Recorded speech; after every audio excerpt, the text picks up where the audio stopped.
தமிழ் மொழிதான் நமது அடையாளம். அதை நாம் இழந்துவிடக் கூடாது என்று கோவை பாரதிய வித்யா பவன் தலைவர் பி. கிருஷ்ணராஜ் வானவராயர் கூறினார்.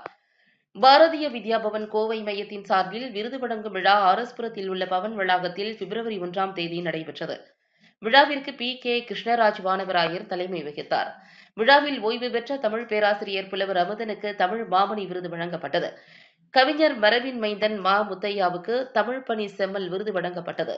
விருது வழங்கிய கிருஷ்ணராஜ் வானவராயர், தமிழ் ஒரு சாதாரண மொழி இல்லை, நமக்கு அடையாளம் உள்ளது என்றால் அது தமிழ் மட்டும்தான். செயற்கை நுண்ணறிவு கற்றுக்கொள்ளும் முன் முதலில் நாட்டையும் மொழியையும் கலாச்சாரத்தையும் அறிய வேண்டும். அதற்கான விழிப்புணர்வை பாரதிய வித்யா பவன் ஏற்படுத்தி வருகிறது என்றார்.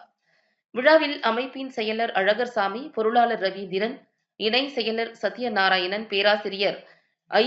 சுப்பிரமணியம் உள்ளிட்டோர் பங்கேற்றனர்.